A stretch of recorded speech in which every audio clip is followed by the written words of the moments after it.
పెట్టుబడుల పేరుతో ప్రైవేటు కంపెనీలకి, రియల్ ఎస్టేట్ కంపెనీలకి 99 పైసలకే వేల కోట్ల ప్రభుత్వ భూములు దారబోయటం ఏంటో మాకైతే అసలు అర్థం కావట్లేదు.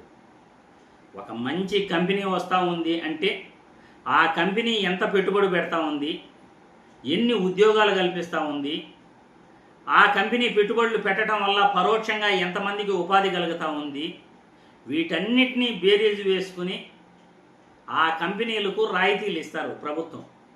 కానీ ఇక్కడ నారా లోకేష్ బాబు గారు మాత్రం 99 పైసలకే నేను మొత్తం ప్రభుత్వ భూమి ఉచితంగా ఇచ్చేస్తాను అని అంటున్నాడు. అది కూడా ఊరు పేరు లేని కంపెనీలకు ఇస్తానంటున్నాడు. రియల్ ఎస్టేట్ కంపెనీలకు ఇస్తున్నాను అంటున్నాడు. రియల్ ఎస్టేట్ కంపెనీలకి, ఊరు పేరు లేని కంపెనీలకి ప్రభుత్వ భూములు ఇవ్వడానికి మీరెవరయ్యా అని నేను ఈ వీడియో ద్వారా ప్రశ్నిస్తూ సోషల్ మీడియాలో వైరల్ అవుతున్న ఒక వీడియో మీ అందరికీ చూపిస్తాను. రియల్ ఎస్టేట్ కంపెనీలకి ఈయన ప్రభుత్వ భూమిని ఈయన సొంత ఆస్తి అయినట్లు ఎలా పంజారం చేస్తున్నాడో ఈ వీడియో చూసిన తర్వాత మళ్ళీ మనం చర్చించుకుందాం. రాష్ట్రానికి పెట్టుబడుల సాధనలో మంత్రి నారా లోకేష్ కీలకంగా వ్యవహరించారు. రాష్ట్రంలో $10 బిలియన్ పెట్టుబడులు పెట్టేలా ఆర్ఎంజెడ్ గ్రూప్ ప్రతినిధులతో లోకేష్ సంప్రదింపులు జరపగా ఆర్ఎంజెడ్ గ్రూప్ అంగీకరించింది. ఇది ఎప్పుడు పెట్టారు? జస్ట్ ఇప్పుడే పెట్టాం సార్. ముందుకు వచ్చిన రియల్ ఎస్టేట్ సంస్థ ఆర్ఎంజెడ్. ఇది బెంగళూరుకు సంబంధించినటువంటి రియల్ ఎస్టేట్ సంస్థ. ఇక్కడ రియల్ ఎస్టేట్ సంస్థ 1,00,000 మందికి ఉద్యోగాలు ఇచ్చిందంట. సేల్స్ మ్యాన్ ఉద్యోగాలు ఇస్తారా sir? Very fantastic offers on our books sir. ఈ మధ్య మనం చూస్తుంటాం సార్, పిల్లలకి అసలు పుస్తకాల మీద ధ్యాస ఉండట్లేదు సార్. కానీ మా పుస్తకాలు చదివితే మీ పిల్లలకి. దీనికి కూడా అంతకుముందు రహేజా రియల్ ఎస్టేట్ కి 27 ఎకరాలు కేవలం 99 పైసలకు ఎట్లా ఇచ్చారు, దీనికి కూడా కట్టబెట్టేటటువంటి ప్రక్రియలో భాగమేమో. నేను 99 పైసల్లోనే గజానిగా ఎకరంగా మొత్తం భూమి ఇస్తాను. ఇలా ప్రొఫైల్ చూస్తే వీళ్ళు బెంగళూరు బేస్ గా ఉన్నటువంటి ఆర్ఎంజెడ్ కార్పొరేషన్ ఏదన్నా ఒక 500 కోట్ల లోపు టర్న్ ఓవర్, 500 నుంచి 1000 మంది ఎంప్లాయీస్, 500 కోట్ల టర్న్ ఓవర్ ఉన్నటువంటి కంపెనీ 1,00,000 కోట్లు పెట్టుబడి పెట్టిందంట. 1000 మంది లోపే ఉద్యోగాలు ఉన్న సంస్థ ఒకసారి 1,00,000 మందికి ఉద్యోగాలు ఇస్తారంట. తరువాత బినామీ పేర్లతో మొత్తం మనమే వసూలు చేసుకుంటాం. మరి ఆశ్రమంలో పిల్లకాయలకి ఆశ్రమం ఉంటాయి కదా, పిల్లకాయలు ఉండేది ఆశ్రమం లేదు. మరి ఇంత ముందు కాగితం మీద ఉంటాయి. ఇది కూడా ప్రజలను మభ్యపెట్టమే కదా. 1,00,000 ఉద్యోగాలు ఇచ్చిందంట రియల్ ఎస్టేట్ కంపెనీ. చూశారుగా, ఊరు పేరు లేని కంపెనీలకి ప్రభుత్వ భూముల్ని, వేల కోట్ల విలువ చేసే భూముల్ని దారాదత్తం చేస్తున్న నారా లోకేష్ బాబు గారికి ఈ వీడియో ద్వారా చెప్పేది ఏంటంటే, హెరిటేజ్ భూములు కానీ, చంద్రబాబు నాయుడు సంపాదించిన సొంత ఆస్తులు కానీ, లేకపోతే లోకేష్ బాబు నువ్వేదైనా సొంతంగా ఆస్తులు సంపాదిస్తే ఆ ఆస్తులు కానీ మీరు ప్రైవేటు వ్యక్తులకు ఇవ్వండి.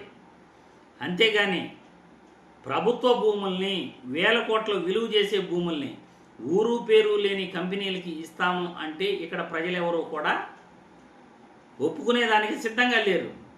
రియల్ ఎస్టేట్ కంపెనీలకి వేల కోట్లు విలువ చేసే భూములు ఇచ్చేస్తారా? ఎవరు సొత్తు అనుకున్నారు? అదంతా కూడా 500 కోట్లు పెట్టుబడులు లేని కంపెనీకి కూడా 1,00,000 కోట్లు పెట్టుబడులు పెడుతున్నారు అంటూ అబద్ధాలు చెప్తూ ప్రజల్ని మభ్యపెడుతూ రాష్ట్రానికి 1,00,000 కోట్లు పెట్టుబడులు చేస్తున్నాయి అని మీ మీడియా ఛానల్లో, ఎల్లో మీడియాల ద్వారా ప్రచారం చేపిస్తారా? ఇదేనా మీరు తెచ్చే పెట్టుబడులు? రహేజా కంపెనీ కానీ, ఆర్ఎంజీ కంపెనీ కానీ రియల్ ఎస్టేట్ కంపెనీలు. ఇటువంటి రియల్ ఎస్టేట్ కంపెనీలు ఏం ఉద్యోగాలు ఇస్తారు ప్రజలకి? ఏం ఉద్యోగాలు ఇస్తారు నిరుద్యోగులకి? ఈ రియల్ ఎస్టేట్ కంపెనీలు ఎంతమందికి ఉద్యోగాలు ఇస్తాయి? ఎంతెంత జీతాలు ఇస్తాయి? ఇవి కూడా ఒక ఉద్యోగాలేనా? సేల్స్ మ్యాన్ ఉద్యోగాలు కూడా ఒక ఉద్యోగాలేనా? నవ్వుకుంటారు ప్రజలు. ప్రభుత్వ భూముల్ని మీరు ఎలా దారాదత్తం చేస్తూ మీ వ్యక్తిగత అవసరాల కోసం ఎలా దోచుకుంటున్నారు? పక్క రాష్ట్రం వాళ్ళు కానీ, రాష్ట్ర ప్రజలు కానీ నవ్వుకుంటున్నారు ఈరోజు.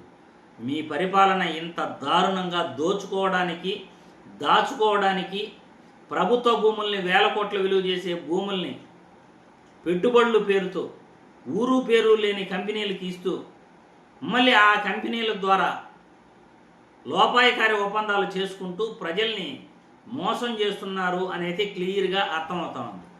ప్రజలందరూ కూడా అప్రమత్తంగా ఉండాలి.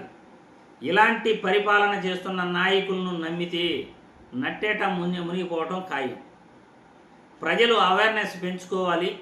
ఇటువంటి నాయకులకు ఎలా బుద్ధి చెప్పాలో అలానే బుద్ధి చెప్పాలి. మీ అభిప్రాయాలను కామెంట్ల రూపంలో తెలియజేయాల్సిందిగా వీడియో ద్వారా కోరుతున్నాను.